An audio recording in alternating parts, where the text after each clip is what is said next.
Hey, what's up, everybody? Welcome back to another reaction video. My name is Paul, the Canadian Snowman, and yeah, what happens when you die? Uh, what does happen when you die? You get buried, or you get cremated, or I guess it depends on exactly how you die. Or unless they're talking about, I don't think, as far as a spiritual thing, like where your soul goes, or I don't think they're talking about that, but I guess that's a video for a different time. But what happens when you die, I guess, to your body? We'll just find out, guys. Before we do, please hit the like and subscribe, guys. Please and thank you. And let's get to it.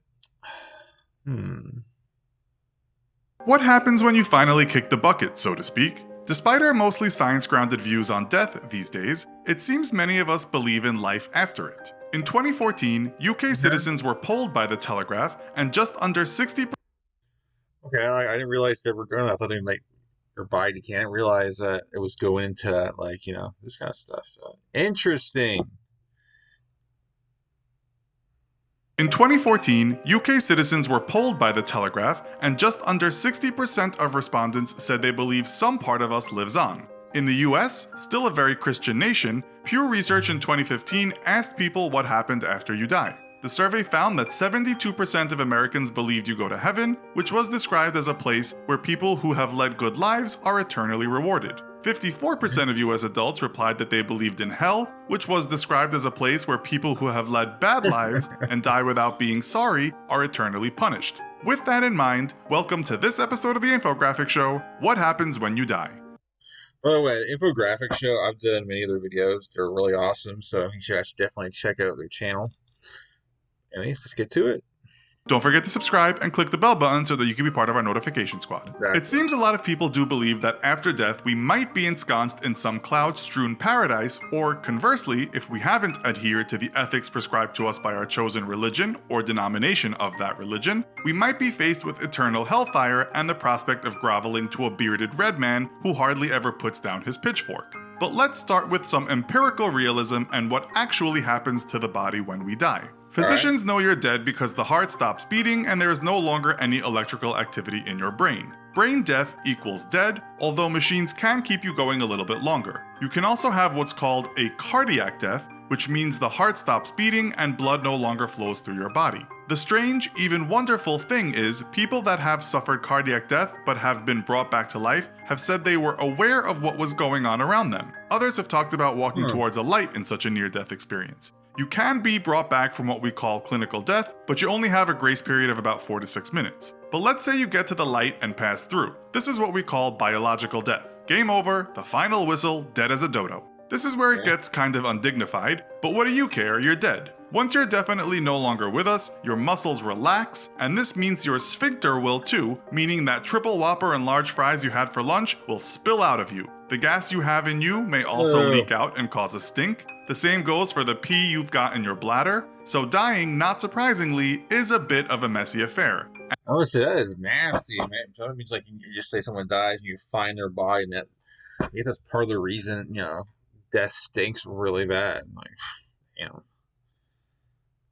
In your bladder, so dying, not surprisingly, is a bit of a messy affair. And men, you might even ejaculate. As for women, you may give birth after you have died if you were pregnant, which is something called coffin birth. It doesn't happen often though. Instead of pushing, it's the gases in the abdomen that squeeze the newborn into the world. As the body gets rid of what is trapped inside, noises may be emitted from your mouth as air escapes. Nurses and people working close to dead bodies have regularly reported hearing very alive-sounding moans and groans coming from dead bodies. You may twitch, but this doesn't mean there is life in you, these are just muscle contractions. You could also soon get an erection if you died lying on your stomach and the blood flowed down there. All your blood will pool to a certain area of your body. This is called livor mortis, and it's the reason parts of you will have that dark purple color you have seen on TV. These are the lovely things that can happen quite shortly after you go. With no blood flowing through your body, it will begin to cool down, known as algor mortis, or simply death chill. It will keep cooling until it is the same temperature as your surroundings. You will become stiff within about 2 to 6 hours, and this we call rigor mortis. This is because calcium is getting into your muscle cells, cells break down without blood flow, and this leads to bacteria growth, and that's why you start to decompose. You may look like your hair or your nails have grown, but that isn't the case. What is happening is that your skin is receding, giving the impression of growth. The skin will loosen too, and blisters will appear on the body. The next stage is putrefaction, when bacteria and microorganisms start feasting on you. You'll soon start to stink as bad as anything you could have imagined while you were alive. One person That's just nasty. Like, I've been to some funerals, and I cannot go to the funerals where, I don't know, where I guess the corpse is shown, like open casket, I guess. I don't know. I just creeps me out. Especially, especially like you're gone and you actually know that person. It does not look like them. I feel like, I don't know. It's hard to explain, but it's creepy and it just doesn't look right. And I know it grosses me out.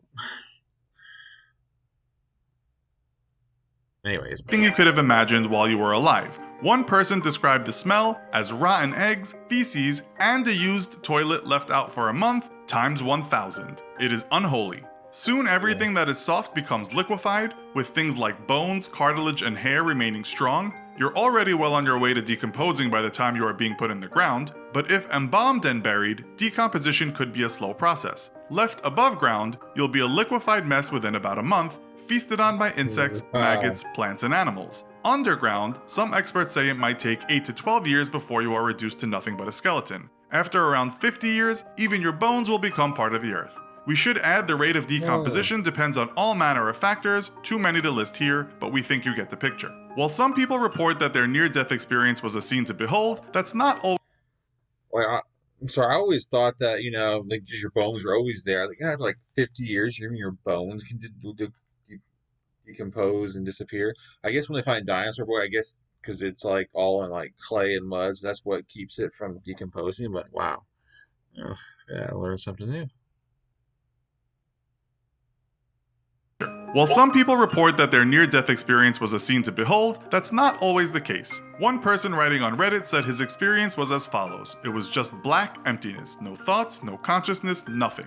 Is there really something else? Irish empiricist philosopher George Berkeley was so hell-bent on knowing what happens after death, or those moments during clinical death, that he actually hanged himself to the point of death with a friend nearby ready to cut him down before he died. He believed there was something between heaven and earth, perhaps what philosophers have called the ether. The story has become lore in philosophical circles, but it's thought all Berkeley really discovered was that hanging hurts your neck. French philosopher René Descartes believed the soul was separate from the body, as many religions will tell you, and perhaps when we die, something lingers on. Friedrich Nietzsche talked about the concept of eternal recurrence, or eternal return, meaning all existence or energy in the universe has forever and will forever keep repeating itself ad infinitum. You live the same life again and again forever. Now, doesn't that make you want to live well? Here we can make similarities to the Buddhist belief of the Wheel of Samsara, wherein all souls or lives will begin a cycle again after death, except not the same exact life. Something we call reincarnation, which some people say is connected to what we sometimes call deja vu. Buddhists believe we can end this vicious cycle if we can become truly enlightened, therefore achieving nirvana.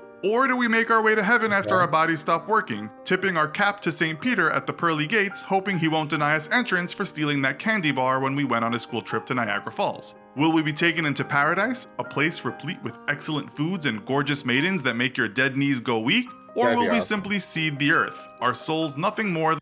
I hope that's it. Like, you go to heaven and it's just like awesome. Like, that's fingers crossed for that. Good life. Than a worldly fancy that took our minds off our cosmic... excellent foods and gorgeous maidens that make your dead knees go weak? Or will we simply seed the earth, our souls nothing more than a worldly fancy that took our minds off our cosmic insignificance and the feeling of futility that we sometimes experience here on terra firma? While this video was pretty grim, let's for a second step away and think about your life now and how you can make it better. If you are one of the many living people who are running a business or thinking of starting one, you probably need a website. But since we all have limited time on Earth, you don't want to spend too much time figuring out how to set everything up and then keep on worrying about maintenance. We share that mentality, and that's why we love using Squarespace. Squarespace has a huge library of beautiful... Well, there you have it. What happens when you die. I guess we just wither away and disappear, but I don't know, our energy, or we go, man, there's like so many possibilities, but no one has definitive answer. And I'm not gonna put my, I guess I'm not gonna say what my beliefs. I don't want to start some big, I don't know. I don't want to. I guess I don't know. I don't want to get annoy people and like I don't disrespect anybody or I don't know. Anyways, please hit the like and subscribe button if you guys like this video. Thank you guys for watching. It's definitely death is definitely some topic that always I guess will always come up, and it's very interesting because there's no definite answer. But anyways, peace. I'll catch you guys in future videos.